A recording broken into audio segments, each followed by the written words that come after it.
القلب مشاعر أخفيها قد أشرقت الشمس عليها عن خطط لم أعبأ فيها. رسوله أرسله بالحق بشيرا ونذيرا وداعيا إلى الله بإذنه وسراجا منيرا. قال الله تبارك وتعالى في كلامه المجيد والفرقان الحميد: أعوذ بالله من الشيطان الرجيم. بسم الله الرحمن الرحيم.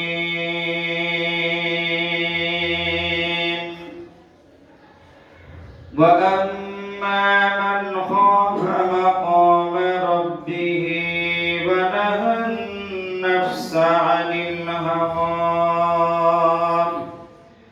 فإن الجنة هي المأوى، أو كما قال الله تبارك وتعالى في آية أخرى: بل تؤثرون الحياة الدنيا والآخرة خير وأبقى. قال النبي صلى الله عليه وسلم: اغتنم خمسا قبل خمس، شبابك قبل هرمك، وصحتك قبل سقمك، وفراغك قبل شغلك، وغناءك قبل فقرك، وحياتك قبل موتك. محبت الشديد نرجع পড়ি: اللهم صل على سيدنا ونبينا وشفيعنا وحبيبنا ومولانا محمد صلى الله تعالى عليه وعلى آله وأصحابه وبارك وسلم. اللهم صل على سيدنا ونبينا وشفيعنا وحبيبنا ومولانا محمد صلى الله تعالى عليه وعلى آله وأصحابه وبارك وسلم. بلغ العلا بكماله، كشف الدجى بجماله، حسنت جميع خصاله. صلوا عليه وآله. سبحان الله وبحمده، سبحان الله العظيم। আল্লাহ পাক রব্বুল আলামিনের দরবারে অসংখ্য শুকরিয়া আদায় করি যে আল্লাহ পাক রব্বুল আলামিন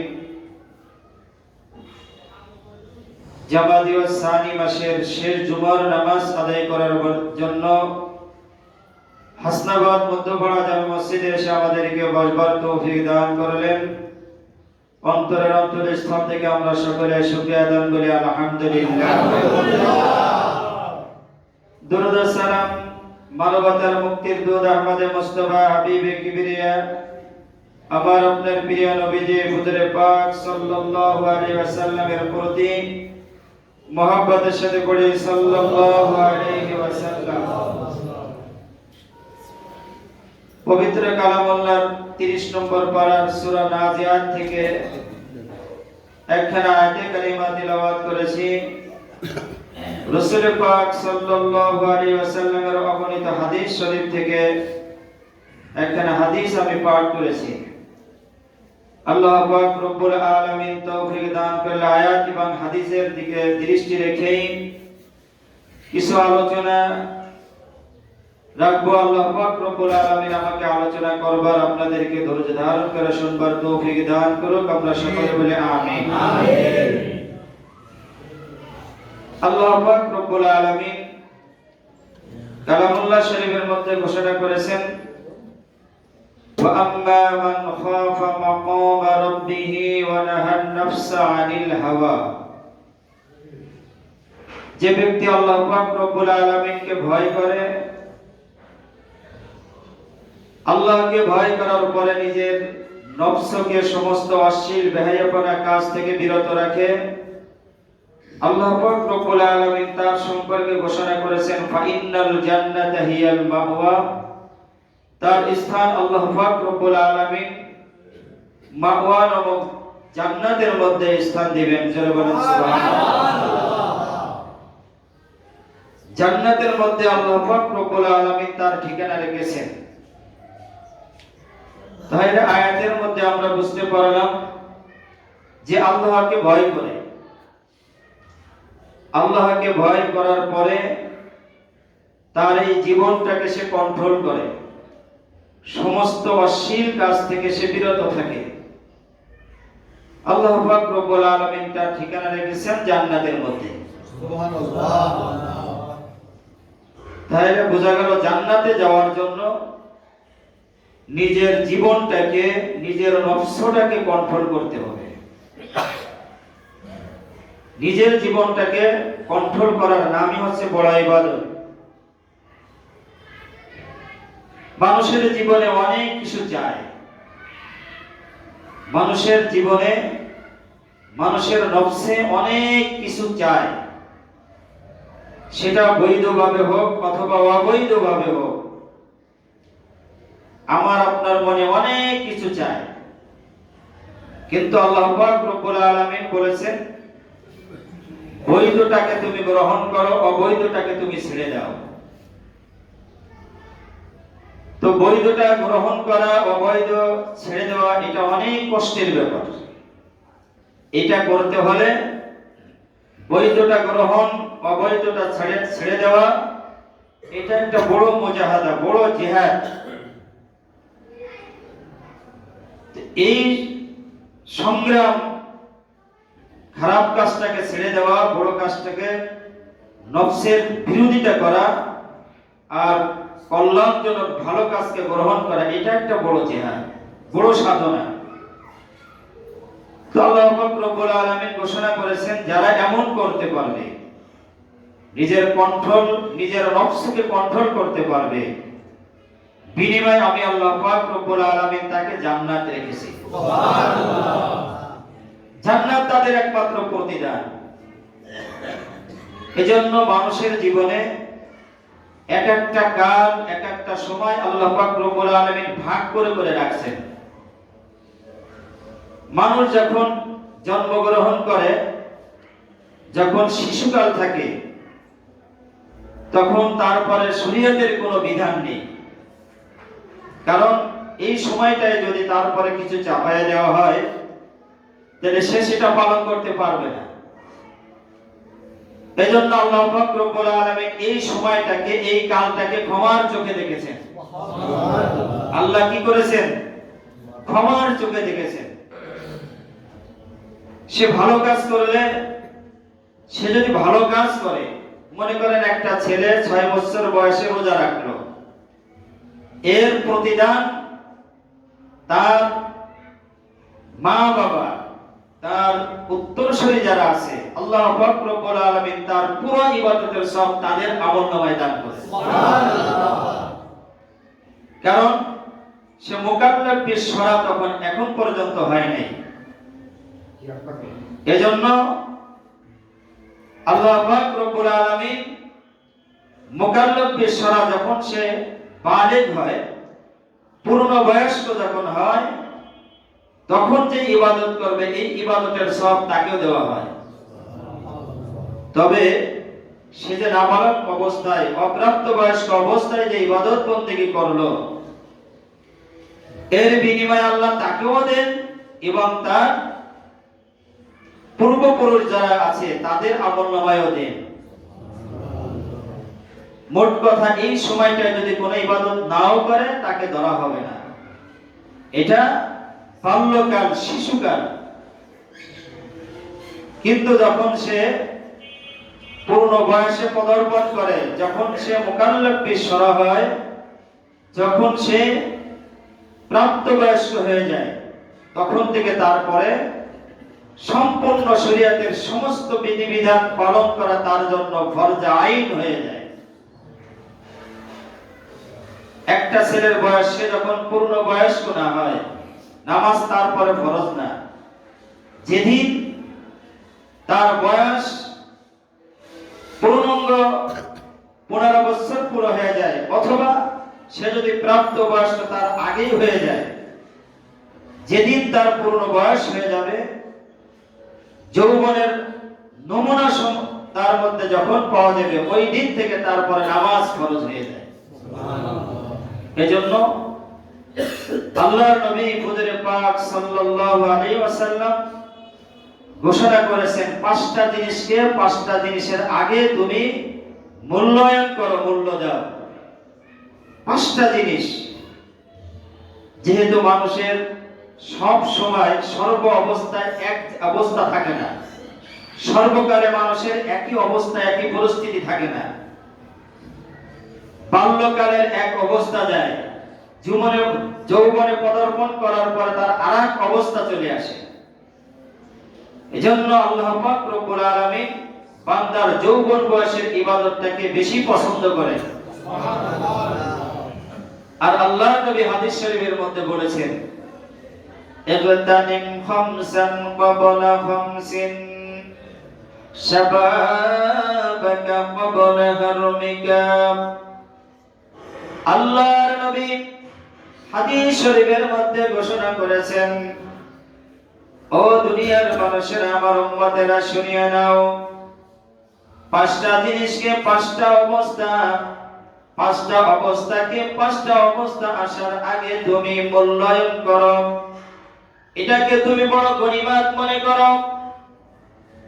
আল্লাহর নবী প্রথম নম্বরে ঘোষণা করলেন, শাবাবাকা ক্বাবলা হারমিকা, তোমার যৌবনটাকে তোমার বৃদ্ধ অবস্থায় আসার আগে তুমি মূল্যায়ন করো। তোমার যৌবনত্বকে, তোমার এই যৌবন কালটাকে তোমার বৃদ্ধকাল আসার আগে তুমি গুরুত্ব দাও, তুমি যত্নবান হও, তুমি এর মূল্যায়ন করো। প্রথমে বললেন যৌবন কালের কথা। শাবাবাকা ক্বাবলা হারমিকা, যেহেতু যৌবনের অনেক ফজিলত, যৌবন বয়সের ইবাদতের অনেক দাম। অন্য হাদিসের মধ্যে আল্লাহর নবী হুজুরে পাক সাল্লাল্লাহু আলাইহি ওয়াসাল্লাম বলেন, কিয়ামতের ময়দান যেদিন কায়েম হয়ে যাবে, আল্লাহ পাক রব্বুল আলামিন 5টা বিষয়ের প্রশ্ন করবেন। 5টা বিষয়ের প্রশ্নের উত্তর না দিয়া কোন মানুষ এক কদম সামনে অগ্রসর হইতে পারবে না। 5টা প্রশ্নের উত্তর অবশ্যই প্রত্যেককে দিতে হবে। ওখানেই সর্বপ্রথম বলেছেন যে তোমাকে যে বয়সটা দিয়েছিলাম, তোমাকে যে হায়াত দান করেছিলাম, এই হায়াতটাকে তুমি কোন কাজে ব্যয় করে এসেছো? বিশেষ করে তোমাকে যে আমি যৌবনকাল দিয়েছিলাম, এই যৌবনকালটাকে তুমি কোন কাজে ব্যয় করে এসেছো? আল্লাহর সামনে বান্দা যখন কায়েম হয়ে যাবে, আল্লাহ পাক রব্বুল আলামিন হিসাব নেবেন। ওই দিনে আল্লাহ পাক রব্বুল আলামিন জিজ্ঞেস করবেন, তোমার যৌবনকালটাকে তুমি কোন কাজে ব্যয় করে এসেছো? আল্লাহর সামনে এই যৌবনকালের হিসাব দেওয়া লাগবে। عن عمره فيما أفنى وعن شبابه فيما أبلى আল্লাহ পাক রব্বুল আলামিন আল্লাহর সামনে পাঁচটা প্রশ্নের উত্তর না দিয়া কিয়ামতের ময়দানে কোন বান্দা এক কদম সামনে অগ্রসর হতে পারবে না।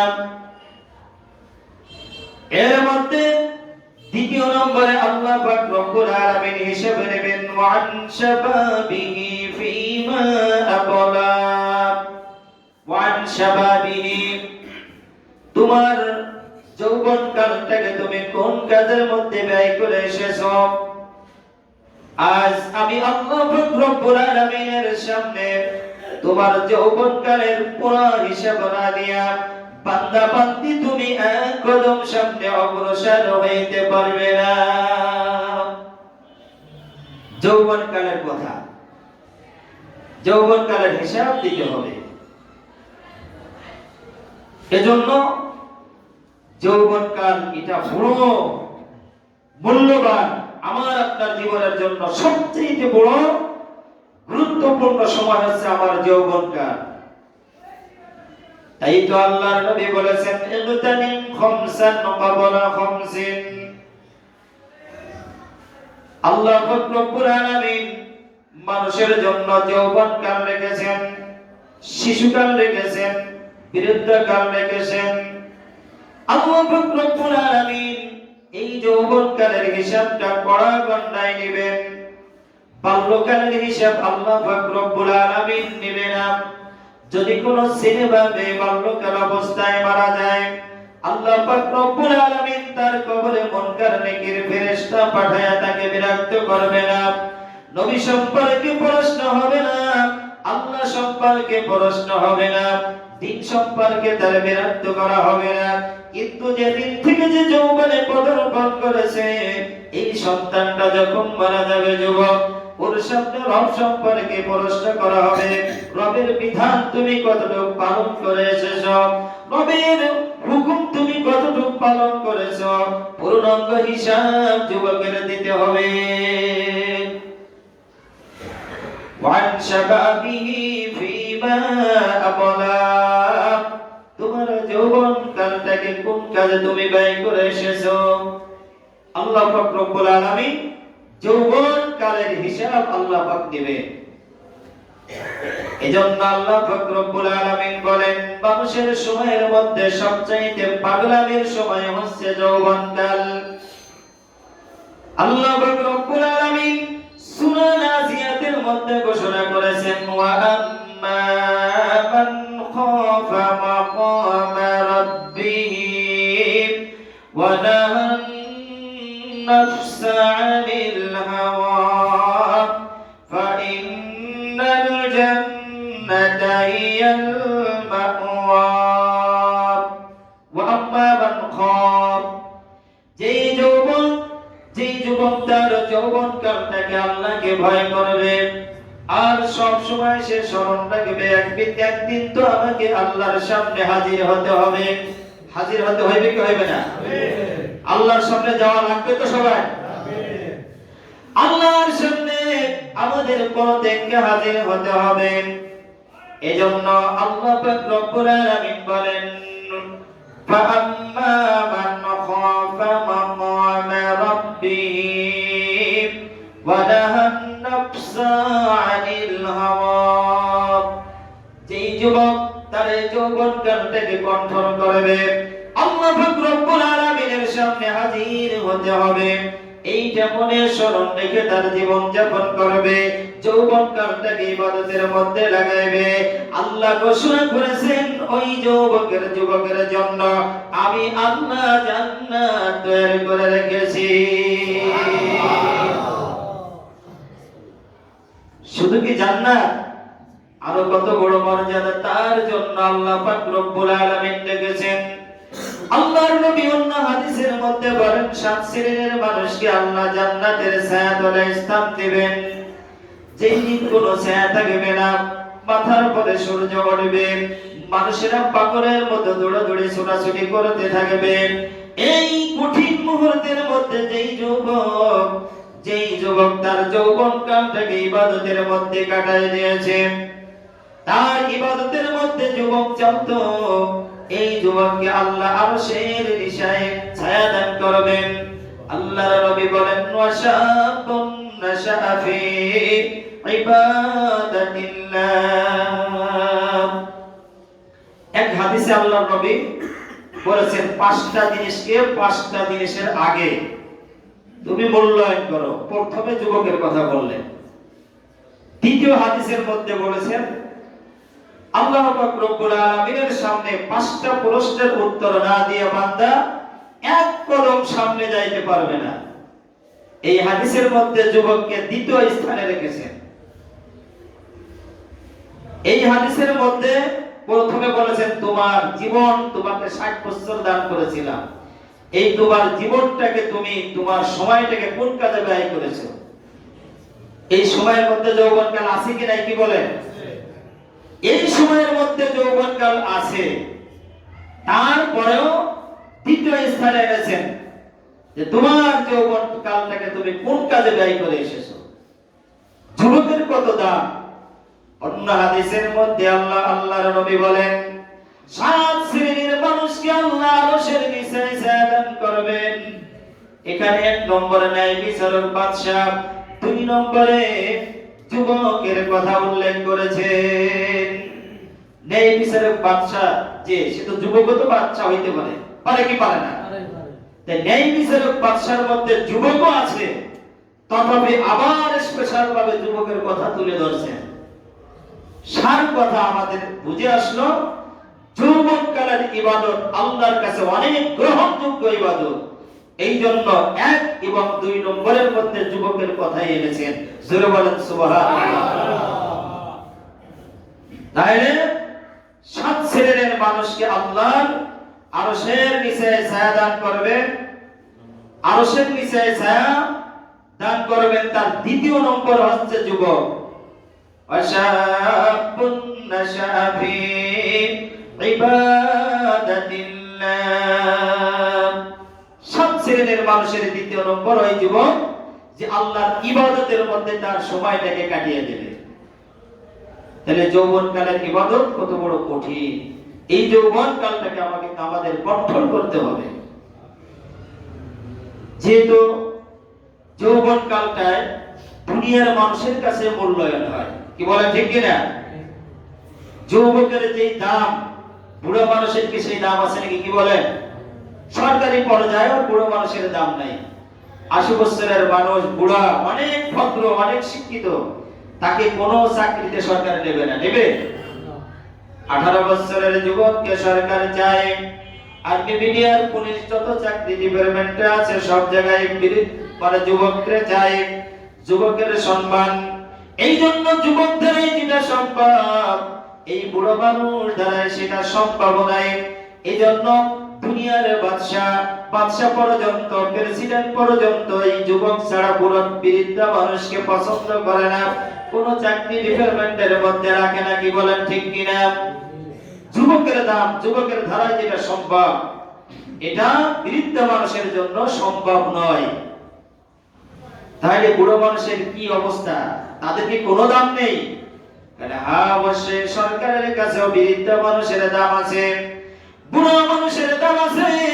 দুনিয়ার সরকার যেমন তাদেরকে মূল্যায়ন করে, একটা যুবক ছেলে 18 বছর বয়সের সময় চাকরিতে ঢোকে, 40 বছর পর্যন্ত যখন চাকরি করে, 60 বছর বয়সের সময় যখন পেনশন আসে, সরকারে তাকে মূল্যায়ন করে। আসলে তোমার যৌবনকালটা তুমি সরকারের কাজে তুমি ব্যয় করেছিল, সুতরাং যতদিন তুমি বাড়িতে থাকবে, তুমি বিছানায় পড়ে থাকবে। তো যুবক, ও যুবক, তুমি এখন বুড়ো হয়ে গেছো, এখনো তোমাকে আমরা কি মূল্যায়ন করব? তোমাকে বসায় বসায় পেনশনের টাকা দিয়া পালে। কি বলেন ঠিক কিনা? এমনি একজন যে চাকরি করেন নেই, আর্মি, মিডিয়ার কোন ডিপার্টমেন্টে চাকরি করেন নেই, তাকে কি বাড়ি বসায় বসায় পেনশন দেবে? কি বলেন? দেবে কাকে? ওই যুবকদের দিবে যেই যুবক তার যৌবনকালটা সরকারের কাজে ব্যয় করে এসেছে, সরকারের জন্য বড় রিস্ক নিয়ে সে কি করেছে? চাকরি বাকরি করেছে। সরকারের জন্য অনেক ত্যাগ স্বীকার করেছে, রাষ্ট্রের জন্য অনেক ত্যাগ স্বীকার করেছে। এই জন্য সরকার পর্যন্ত তার বৃদ্ধ বয়সে তাকে মূল্যায়ন করে। যুবক, তুমি যদি তোমার যৌবন কালটাকে কন্ট্রোল করতে পারো, তোমার যৌবন কালটাকে যদি ইবাদতের মধ্যে লাগাইতে পারো, আমার আল্লাহর মর্জি অনুযায়ী আল্লাহ যে ইবাদত বন্দেগী তোমার কাছে চাই, এইটার মধ্যে যদি তুমি কাটাইয়া দিতে পারো, যখন তোমার 70 বছর বয়স হয়ে যাবে, নামাজের জন্য ওযু করলে তুমি ওযু রাখতে পারো না, নামাজ পড়লে তোমার নামাজের কথা রাকাতের কথা স্মরণ থাকে না, দুই সিজদার জায়গায় চার সিজদা করো, দুই সিজদার জায়গায় একটা সিজদা করো। আমার আল্লাহ পাক রব্বুল আলামিন ডাক দিয়ে বলে, যুবকরে, যেমন তোমার শিশুকালে তোমার কোন ইবাদত বন্দেগী তোমার পরে ফরজ ছিল না, তথাপিও তোমাকে আমি তখন ইবাদতের দাম দিয়েছি। এখন তুমি বৃদ্ধ বয়সে তোমার যৌবন কালটাই তুমি ইবাদতের মধ্যে লাগাইছো। তোমার জীবন কালটাকে ইবাদতের মধ্যে লাগানোর কারণে এই শেষ বয়সে এসে তুমি যত ইবাদত বন্দেগী করো, তোমার হোক বা নাই হোক, ওযু থাকুক বা না থাকুক, আমি আল্লাহ পূর্ণাঙ্গ ইবাদত তোমার আমলনামায় দান করব। পুরো ইবাদত পাওয়া যাবে যুবক, যদি যৌবন কালটাকে কন্ট্রোলে রাখা যায়। যৌবন কালের ইবাদত এই জন্য বড় দামি। একজন যুবক যদি মনে চায় আজকে আমি 2 পারা কোরআন শরীফ পড়ব, 15 পারা কোরআন শরীফ আমি তেলাওয়াত করব, সম্ভব কি সম্ভব না? কি বলেন? আরো জোরে বলেন, সম্ভব কি সম্ভব না? আজ আমি ঈশার নামাজের পরে 10 রাকাত নফল নামাজ আদায় করব, যুবকের পক্ষে সম্ভব।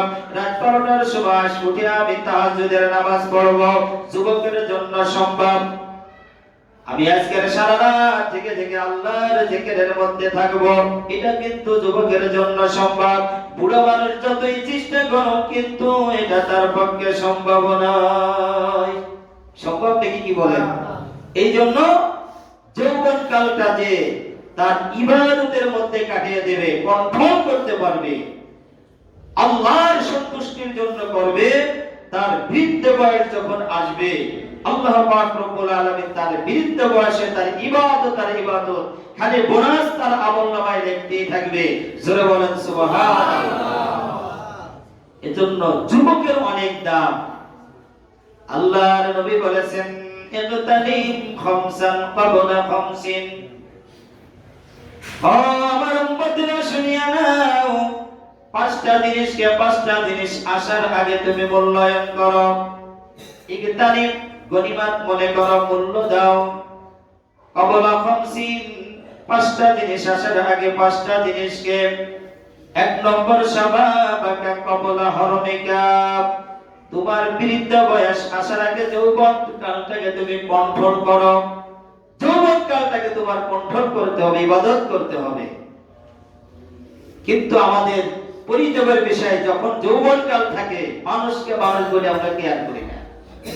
একটা যুবক, সে তার এই যৌবন বয়সে যত আকাম কুকাম সব কিছু করা সম্ভব, কিন্তু যখন বৃদ্ধ বয়স হয়ে যায় তখন কিন্তু করা সম্ভব না। সম্ভব নাকি? কি বলেন? এজন্য একজন যুবক যদি তার এই যৌবন কালটাকে বিরত রেখে সমস্ত খারাপ কাজ থেকে বিরত রাখা, এটাও কিন্তু বড় ইবাদত। নামাজ পড়া যেমন ইবাদত, গুনাহ ছেড়ে দেওয়া তেমন ইবাদত। গুনাহ ছেড়ে দেওয়া বড় ইবাদত। আগে আমি তাস খেলাইতাম, অনেক সময় আমার অপচয় হয়েছে, এখন তাসের আড্ডায় আমি বসি না, এই সময়টাকে আমি ইবাদতের মধ্যে কাটাইয়া দিলাম, আমি তার থেকে বিরত থাকলাম। তার দোকানে বসে আমি অনর্থক সময় কাটাই, এখন আর আমি সময় কাটাই না, এটাও আমার জন্য একটা ইবাদতের সওয়াব লেখা হবে। এজন্য খারাপ কাজ থেকে বিরত থাকা, এটাও বড় ইবাদত। কিন্তু আমরা সাধারণত শেষ বয়সে এসে তারপরে খুব ইবাদত বন্দেগী করি, এটারও ফজিলত আছে, নাই যে তা বলতেছি না, কিন্তু যে যৌবন কালটাকে কন্ট্রোল রেখেছে, আবার শেষ বয়স পর্যন্ত সে ইবাদত বন্দেগী করলো, তার মূল্য, তার দাম আল্লাহর কাছে অনেক বেশি ওই বৃদ্ধ লোকের চাইতে যে যৌবনকালে কোনো ইবাদত করে নাই, বুড়ো বয়সে সে তসবিহ টিপতেছে, যেহেতু বুড়ো বয়সে তার কিছু করার নাই, ইবাদত তো করতেই হবে বাধ্যতামূলক, মরণ তো আইছে কয়দিন পর, কি বলেন? এজন্য যৌবন কালটাকে আল্লাহ অনেক দাম দিয়েছেন, যুবকের অনেক দাম আল্লাহর নবী হাদিসে তাদেরকে উৎসাহিত করেছেন। এই জন্য যৌবন কালটাকে আমরা ইবাদত করব, বেশি বেশি ইবাদত করব।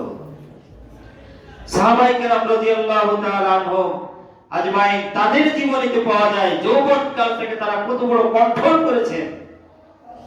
সুন্দরী নারী, সুন্দরী বাড়ি, সব কিছু পাওয়ার পরেও সেই দিকে তাদের ভ্রুক্ষেপ ছিল না, একমাত্র তাদের উদ্দেশ্য ছিল ইবাদত বন্দেগী করা। সুবহানাল্লাহ, সুবহানাল্লাহ। হযরত আব্দুল্লাহ ইবনে জুবায়ের রাদিয়াল্লাহু তাআলা আনহু সম্পর্কে বলা হয়, আফ্রিকার যুদ্ধের সময় এক ময়দানে গেছে। আফ্রিকার যেই বাদশা ছিল তার নাম ছিল জারজির, বিরাট এক এলাকার রাজ্যের মালিক ছিল সে।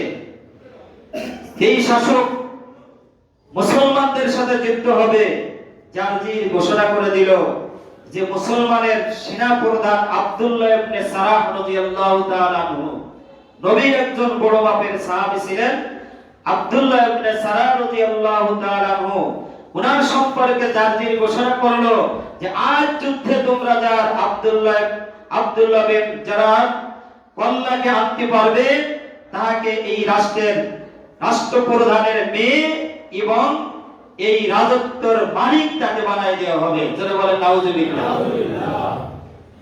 মুসলিম সেনা প্রধানের কল্লা মাথার নিতে হবে, তাহলে বাদশার মেয়ের সাথে এবং এই এলাকার রাজত্ব তাকে দান করা হবে।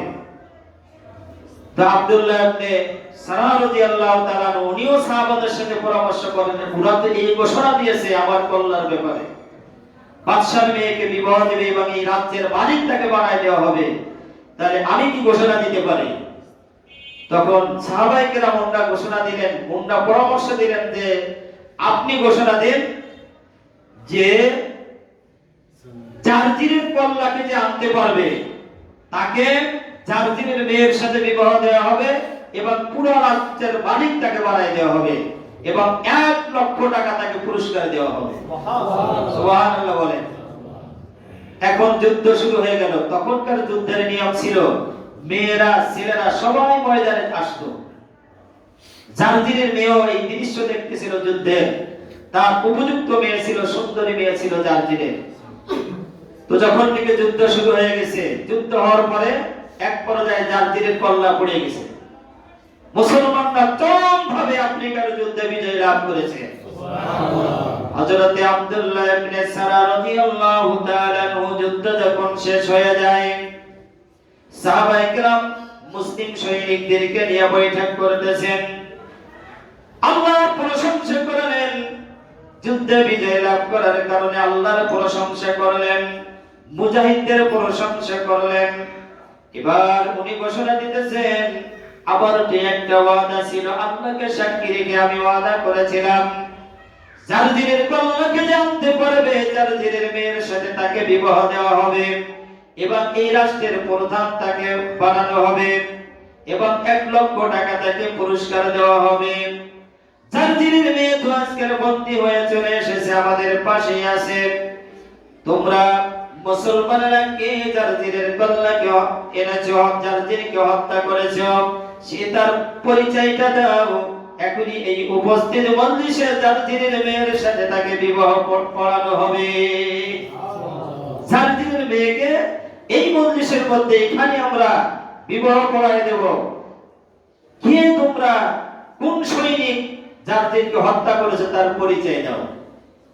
মুসলমান তো এমন মুসলমান একমাত্র জিহাদ করে আল্লাহর সন্তুষ্টির জন্য, জারজিরের মেয়ের জন্য জিহাদ করে নাই, কি বলেন ঠিক কিনা? তারা তো একমাত্র আল্লাহর ভয় করত, ইবাদত করত, সেখানে আল্লাহর ভয় ছিল, আল্লাহর ভয় ছিল, আল্লাহর জন্য জিহাদ করেছে, নিজের জন্য জিহাদ করে নাই। হাদিস শরীফ প্রমাণ করেন, হযরত আলী রাদিয়াল্লাহু তাআলা এক যুদ্ধের ময়দানে তুমুল যুদ্ধ শুরু হয়ে যায়। এই যুদ্ধের ময়দানে হযরত আলী রাদিয়াল্লাহু তাআলা একজন সৈনিককে সে কি করলো, জমিনের বুকে সে শোয়ায় ফেললো। এবার তরবারি দিয়ে তার কন্যাটাকে এবার কেটে দিবে। হযরত আলী রাদিয়াল্লাহু তাআলা তার বুকের পরে বসা আছে, আর ওই সৈনিক সেও বড় শক্তিশালী ছিল, সে নিচে পড়ে আছে। নিচের সৈনিক চিন্তা করলো, আলী তো এখনই আমার এই সার সেট করে দিবে, কল্লা কেটে ফেলবে, সুতরাং তার সাথে তো আমি পারবো না। এই সৈনিক পিছন থেকে নিচের দিকে আলীর মুখে থুতু মেরে দেয়। থুতু যখন মারলো, হযরত আলী রাদিয়াল্লাহু তাআলার ভিতরে অনেক রাগ উঠে গেল। এইবার যে রাগটা উঠছে এটা নিজের ব্যক্তিগত, তারপরে জেদ উঠে গেছে। হযরত আলী রাদিয়াল্লাহু তাআলা নিজের মধ্যে যখন নিজের আমিত্ব, নিজের বড়াই, নিজের নিয়তের মধ্যে যখন গড়বড় হয়ে গেল, যখন বিজয় মওলা আর ছিল না, ওই সৈনিকের বুকের পর থেকে আস্তে উঠে দাঁড়ায় গেছেন। সৈনিক বড় আফসোস করতেছে, কি ব্যাপার ও হযরত আলী, আপনি তো আমাকে জবেই করবেন, কি জন্য জবে করলেন না? বলে যে শোনো রে ভাই, যতক্ষণ তোমাকে আমি জমিনের বুকে রেখেছিলাম, তোমাকে আমি জবে করব এতক্ষণ পর্যন্ত আমার মাওলা পাকের সন্তুষ্টির উদ্দেশ্য ছিল। যখন তুমি আমার চেহারার পরে থুতু মেরেছো, তখন আর আল্লাহর সন্তুষ্টি ছিল না, আমার ভিতরে একটা জেদ উঠে গেল। সুতরাং আমার জন্য তো আমি জিহাদের ময়দানে আসি নাই, তোমাকে হত্যা করার জন্য আমি আসি নাই। যখন আমার ভিতরে অহংকার, এই চিন্তা ঢুকে গেল, তোমার থেকে আমি তোমাকে ছেড়ে দিলাম না, না আমার নিয়তের মধ্যে যাবে না, তোমাকে হত্যা আমি এই জন্য করি নাই। সুবহানাল্লাহ। ওয়া আম্মা মান খাফা মাকামা রাব্বিহি ওয়া নাহান নাফসা আনিল হাওয়া ফা ইন্নাল জান্নাতা হিয়াল মাওয়া। যে একমাত্র ইবাদত করবে আল্লাহর, ভয় করবে আল্লাহর, ইবাদতের মধ্যে আল্লাহই থাকবে মূল উদ্দেশ্য। যখন নাকি এমন ভাবে যদি কোনো বান্দা আল্লাহর ইবাদতের মধ্যে কাটায় দিতে পারে, আল্লাহ নিজেই ঘোষণা করেছেন, আল্লাহ পাক রব্বুল আলামিন বলেন, ফা ইন্নাল জান্নাতা হিয়াল মাওয়া, আমি আল্লাহ তার জন্য জান্নাতের মধ্যে ঠিকানা রেখেছি।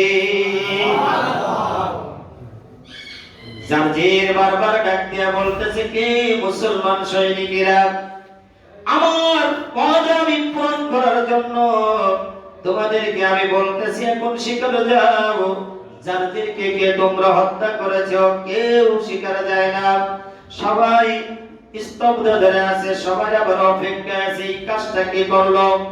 জারজিরের সুন্দরী মেয়ে পাশে আছে, দাঁড়ানো আছে। এবার বারবার যখন নাকি হযরত আব্দুল্লাহ ইবনে সালাম পিড়ে করতেছিলেন, অনুরোধ করতেছিলেন, কোন যুবক তার কথায় সাড়া দেয় না। জারজিরের মেয়ে অবস্থা দেখতেছিল আর আশ্চর্য বোধ করতেছিল, আরে মুসলমানরা কেমন ধরনের মানুষ, আমি এত বড় রূপসী, এত বড় সুন্দরী, কত রাজা বাদশাহ পর্যন্ত আমাকে বিবাহের প্রস্তাব দিয়েছিল, কিন্তু আজ এত বড় সুবর্ণ সুযোগ পায়ও তারা কেন প্রস্তাব দেয় না? সে বড় আশ্চর্য বোধ করতেছিল, যেহেতু মুসলমানদের শিক্ষা তো সে কোনোদিন দেখে নাই। এবার জারজিরের মেয়ে ডাক দিয়া বলতেছে, বাদশাহ, ও সেনা প্রধান, একটু আমি কথা বলবো, অনুমতি দিলে? এবার আব্দুল্লাহ ইবনে সালাম বলতেছেন, বলো মা, তোমার কি আবদার, তুমি বলো। বলে যে আমার আব্বার হত্যাকারীকে আমি চিহ্নিত করেছি, আমি তো তাকে চিনি। আমি কি করি? আমি তাকে চিনি। আপনার সামনে বসা আছে, যদি আপনি অনুমতি দেন ওই যুবকটাকে আমি দেখাই দিতে পারি। আরো জোরে বলুন সুবহানাল্লাহ। যেহেতু ওর বাবাকে যে হত্যা করেছে তাকে দেখছে এবং চিরেও রাখছে, সে মজলিসের মধ্যেও আছে। হযরত আব্দুল্লাহ ইবনে সালাম রাদিয়াল্লাহু তাআলা বলতেছেন, মা তাইলে তুমি বলিয়া দাও, আমার সাহাবাদের, আল্লাহর নবীর সাহাবীরা, আমার সৈনিকদের মধ্যে তো কেউ শিকার যাচ্ছে না, মা তুমি বলে দাও। এবার ডাক দিয়ে ইশারা দিয়ে বলে, ওই যুবকটা সুদর্শন যুবক, এই যুবকটাই নিজাতে আমার আব্বার কল্লাকে সে সারুচ্ছেদ করেছে। উনি ছিলেন হযরত আব্দুল্লাহ ইবনে জুবায়ের। কে ছিলেন? হযরত আব্দুল্লাহ ইবনে জুবায়ের রাদিয়াল্লাহু তাআলা আনহু। আল্লাহর নবীর বড় বাপের একজন সাহাবী, যে আব্দুল্লাহর জন্ম সর্বপ্রথম হিজরতের পরে মদিনায় যাওয়ার পরে সর্বপ্রথম যে সন্তানের জন্ম হয়েছিল, আল্লাহর নবীর কোলের মধ্যে সর্বপ্রথম হিজরতের পরে যে সন্তানটাকে নবীর কোলের মধ্যে রাখা হয়েছিল, তার নাম ছিল আব্দুল্লাহ ইবনে জুবাইর। জোরে বলেন সুবহানাল্লাহ। হযরতে আবু বকর রাদিয়াল্লাহু তাআলা আনহুর মেয়ের নাম ছিল হযরতে আসমা, হযরতে আসমার স্বামীর নাম ছিল জুবাইর, হযরতে আসমার মেয়ের ছেলের নাম ছিল আব্দুল্লাহ। এই হযরতে আসমার পুত্র হযরতে আব্দুল্লাহ, ইনি ছিলেন ওই যুদ্ধের ময়দানে ওই জারিরের গলা কেটেছিল, কিন্তু যুদ্ধ তো করেছে আল্লাহর জন্য, টাকা পয়সার লোভ তার মধ্যে ছিল না, সুন্দরী মেয়ের লোভ তার মধ্যে ছিল না, 1 লক্ষ টাকার ছিল না, ওই রাষ্ট্রের মালিক হয়ে যাবে, রাষ্ট্র প্রধান হবে, এই লোভ লালসা তার মধ্যে ছিল না। আব্দুল্লাহ ইবনে জুবাইর নিচের দিকে তাকাইয়া চোখের পানি ফেলাইয়া কান্দে, রব্বুল আলামিন, এই মেয়ে বিবাহ করার জন্য তো আমি জারজিরকে হত্যা করি নাই, যুদ্ধের ময়দানে আমি আসি নাই, আল্লাহ আমার এত বড় ইবাদতটা আল্লাহ তুমি মানুষের মাঝে প্রচার করে দিলা। সে ছিল আফসোস ছিল, আর আমরা এরকম সুযোগ পাইলে তো সুবর্ণ সুযোগ, কি বলে ঠিক কি না? এজন্য ফাআম্মা মান আ'তা ওয়াত্তাকা ওয়া সাদ্দাকা বিল হুসনা ওয়া সাদ্দাকা বিল হুসনা ফাসানুয়াসসিরুহু লিল উসরা। আল্লাহ রব্বুল আলামিন বলেন যে তোমরা তোমাদের নফসকে তোমরা কন্ট্রোল করো, তাকওয়া অবলম্বন করে চলো। সবচেয়ে বড় তাকওয়া হবে যৌবনকালের ইবাদত। যৌবনকালে খারাপ করলেও করা যায়, খারাপ কাজ থেকে বিরত থাকলেও থাকা যায়। এজন্য আল্লাহ পাক রব্বুল আলামিন যুবকদের উদ্দেশ্য করে কোরআনের মধ্যে অনেক জায়গায় কি করেছেন, আল্লাহ পাক রব্বুল আলামিন তাদের উৎসাহিত করেছেন, নবী উৎসাহিত করেছেন। যুবকের ইবাদতটা অনেক দামি, অনেক দামি। এখন আমাদের যাদের যৌবনকালটা চলে গেছে, আর নাই, ফিরে আসবে নাকি, কি বলেন? জামানা বাহকাল রহতা নেই, গুজশতা জামানা ফেরাতা নেই, গুজশতা জামানা ফেরাতা নেই। এটা আপনারা বোঝেন, যেহেতু হিন্দি উর্দু ভাষায় বলছেন। জামানা মানে সময়, কাল, জামানা বাহকাল রহতা নেই, এই সময়টা এক অবস্থার পরে থাকে না, এক অবস্থার পরে থাকে না। গুজশতা জামানা ফেরাতা নেই, পূর্বের কালের সময়টা কিন্তু আবার ফিরে আসবে না। আবার 18 বছরের বয়সের যেই শক্তি ছিল, এই শক্তি কিন্তু আবার শরীরের মধ্যে আর আসবে না। 30 বছরের যুবক, এখন তুমি 80 বছরের বৃদ্ধ হয়ে গিয়েছো, হাজার চেষ্টা করলে যত ওষুধ পানি খাও না কেন, ওই 30 বছরের বয়সের শক্তি আর তোমার শরীরে আসবে না। আসবে নাকি, কি বলেন? সময় আর আসবে না। এজন্য আমাদের কি করা দরকার? এখন যৌবনকাল চলে গেছে, এখন আমাদের বৃদ্ধ বয়স, বৃদ্ধ অবস্থায় কি করতে হবে? আল্লাহর কাছে তওবা করা ছাড়া কোনো উপায় নাই। তওবা করা ছাড়া কি নাই? কোনো উপায় নাই। যারা যৌবনকালে তার ইবাদত বন্দেগী করতে পারেন নাই, আল্লাহর কাছে একটাই পথ আছে, তওবার পথ। আতাইবু মিনাজ যামমি কামান লা যামবালা। আল্লাহর নবী বলেন, তওবাকারী এত বড় আল্লাহর প্রিয় হয়ে যায় যে নাকি গুনাহগার, এই গুনাহগার যদি আল্লাহর কাছে ক্ষমা চায়, আল্লাহর কাছে যদি ক্ষমা চায়, মাফ চায়, রব্বুল আলামিন আমার যৌবনকালটাকে তো আমি অনর্থক কাটায় দিয়েছি, গান বাজনা মদ গাঁজা হারামের মধ্যে আমি কি করেছি? অসৎ পথে ব্যয় করেছি। রব্বুল আলামিন এখন আমার বৃদ্ধ বয়স এসে গেছে, আল্লাহ তুমি আমাকে মাফ করে দাও, আল্লাহ তুমি আমাকে কবুল করে নাও। হযরত আবু বকর ওমরের মতো আল্লাহ তুমি কবুল করে নাও। সালমান ফারসির মতো 120 বছর বয়সের সময় ইসলাম গ্রহণ করেও আল্লাহর প্রিয় হয়ে যায়। এজন্য নৈরাশ হইতে নাই। আল্লাহ পাক বলেছেন, লা তাকনাতু মির রাহমাতিল্লাহ, ইন্নাল্লাহা ইয়াগফিরুয যুনুবা জামিআ, বাহরে আলতা আলতামিসু রাহমাতাতা শাইতাবাত ওয়া মান আলতাফিতু বিবা ইয়া আল্লাহ তোমার রহমতের কোনো শেষ নাই, তোমার রহমতের দয়ার মায়ার কোনো শেষ নাই। আল্লাহ পৃথিবীর মধ্যে অবনত পরিবার ইহুদি নাসারা খ্রিস্টানরা রয়েছে আল্লাহ, তারা তো তোমার সামনে সিজদা দেয় না। আমিও যদি আমার যৌবনকালে সিজদা করতে পারি নাই, আমার যৌবনকালটা আমি তোমার রাস্তায় ব্যয় করতে পারি নাই, রব্বুল আলামিন এখন আমার বুঝে এসেছে। আল্লাহ তুমি আমাকে কবুল করিয়া নাও, আল্লাহ তুমি আমাকে মাফ করিয়া দাও, আমার যৌবনকালের গুনাহটাকে আল্লাহ তুমি মাফ করিয়া দাও। এমন ভাবে যদি চোখের পানি ফেলাইয়া আপনি কাঁদতে পারেন, আল্লাহ পাক রব্বুল আলামিন আপনার এই যৌবনকালটাকে পাল্টায়া ওই গুনাহকে নেকির ধারায় পরিবর্তন করে দিবে। আল্লাহর কাছে কি অভাব আছে? কি বলেন? ওয়াবাদদামতু সাইয়্যাতিকুম বিল হাসানাত, যে যত বড় খারাপ থাকে এই লোকটা যদি তওবা করে, এই লোকটা যদি তওবা করে, আল্লাহর কাছে এই লোকটা অনেক দামি হয়ে যায়। আয়াত যখন নাযিল হয় ইন্নাল্লাহা ইয়াগফিরুয যুনুবা জামিআ, আয়াত যখন নাযিল হলো হযরত আবু বকর কাঁদতে কাঁদতে হযরত ওমরের কাছে চলে আসছে। হযরত ওমর কাছে বলতেছে, ভাই ওমর, তুমি যেই নেকি অর্জন করেছে, তুমি যে সওয়াব পেয়েছো, এই তোমার ধারে কাছেও তো আমি আসতে পারিনি। হযরত ওমর রাদিয়াল্লাহু তাআলা আশ্চর্য হয়ে গেছে, কি ব্যাপার? কেন তোমার আমলনামায় অনেক সওয়াব হয়ে গেছে, আমি আবু বকর আর কি আমল করলাম? উনার নিজের আমলটাকে উনি ছোট মনে করতেছে।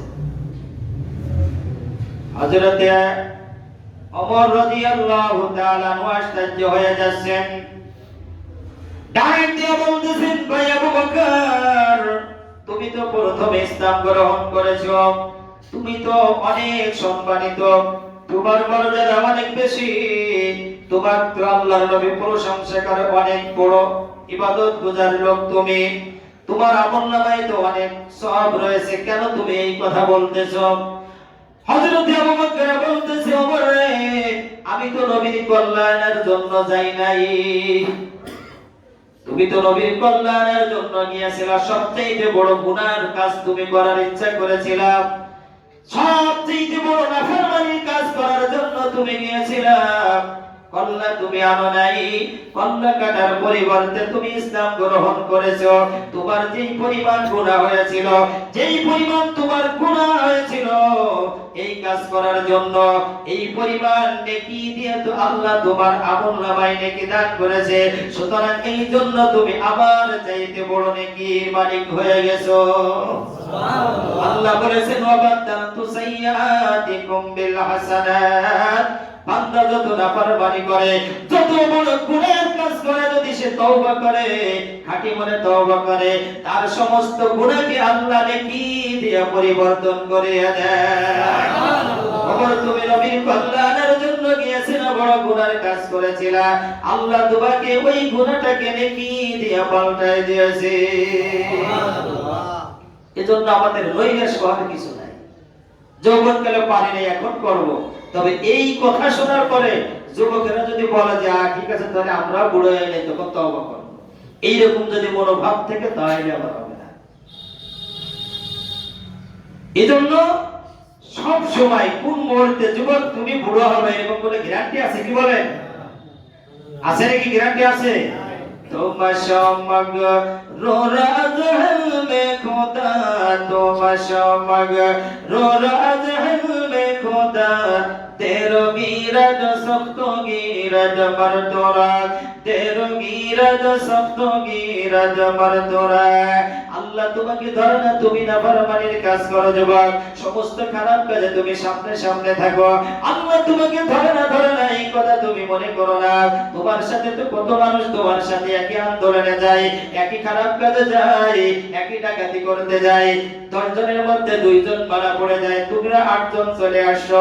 এজন্য মনে করো না যে তোমার মরণ হবে না, তোমার এই যৌবনের শক্তি সব সময় থাকবে, তুমি যে মারা যাবে না এই কথা তুমি স্মরণ করো না। এই ভাব নিয়ে তুমি চলো না। তোমার মতো কত যুবক দুনিয়া তোমার চোখের সামনে মারা যাচ্ছে, যাচ্ছে কি যায় না, কি বলেন? কোনো গ্যারান্টি আছে? আল্লাহ যে আমাদেরকে দুনিয়ার বুকে বাঁচায় রাখছেন, এটাই তো সবচেয়ে বড় নিয়ামত, বড় নিয়ামত। আমার মতো বয়সের মানুষ, কত মানুষ দুনিয়া থেকে বিদায় হয়ে গেছে, গেছে কি যায় না, কি বলেন? মানুষেরা আসমান থেকে প্লেন উড়ায়, বড় আসতেছে, আরে নতুন জিনিস আবিষ্কার করলো, তার প্রশংসা করি। পানির মধ্যে জাহাজ চলে, প্রশংসা করি। গাড়ি চলে, গাড়ি যে বানাইছে তার প্রশংসা করি, বড় আশ্চর্য মনে করি। আমি মনে করি সবচাইতে বড় আশ্চর্যের জিনিস হচ্ছে আমি যে দুনিয়ার বুকে এখনো বেঁচে আছি, কি বলেন? গত জুমায় বয়ান করে গেছি, আমি এখন এই পর্যন্ত এখানে আসি বেঁচে থাকা, এর চাইতে বড় আশ্চর্য জিনিস আর কিছু আমার জীবনে নাই, আপনার জীবনেও নাই। আল্লাহ যে আমাদেরকে রেখেছেন, এক একটা দিন যাচ্ছে পার করায় নিতেছে, এটাই সবচেয়ে বড় আশ্চর্য ধরনের। এর চাইতে বড় আশ্চর্য ধরনের আর কিছু নাই দুনিয়ার বুকে। এজন্য আমাদের সতর্ক হতে হবে। আল্লাহর নবী বলেছেন, পাঁচটা অবস্থা আসার আগে পাঁচটা অবস্থাকে তুমি বহুত গুরুত্ব দাও। এক নম্বরে শাবাবাকা ক্বাবলা হারমিকা ওয়া সিহহাতাকা ক্বাবলা সুকুমিকা। সিহহাতাকা ক্বাবলা সুকুমিকা, তোমার সুস্থতাকে অসুস্থ আসার আগে তুমি বড় মূল্যায়ন করো। একটা মানুষ সুস্থ আছে, সুস্থ না থাকলে কোন ইবাদত করা যায়, কি বলেন? সুস্থ মানুষটাকে, সুস্থ মানুষের পক্ষে সবকিছু করা সম্ভব, অসুস্থ মানুষের দ্বারা কিছুই করা সম্ভব নয়।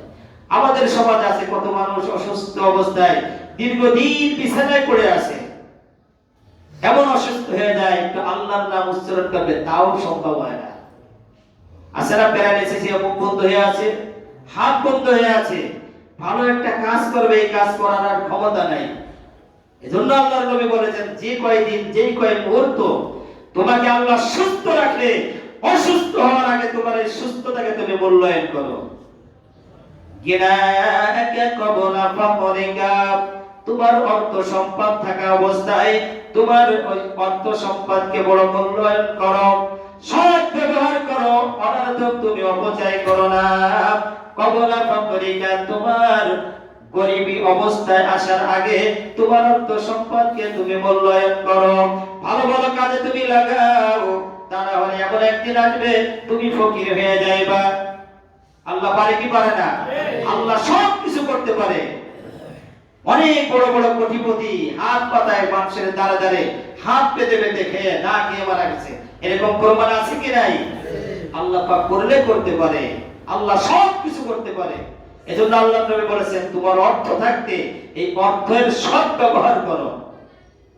ফারাগাকা ক্বাবলা শুগলিকা, এখন তুমি অবসর আছো, একটু পরে তুমি ঝামেলায় পড়ে যাবা, সুতরাং ঝামেলা আসার আগে তোমার অবসর সময়টাকে তুমি মূল্যায়ন করো।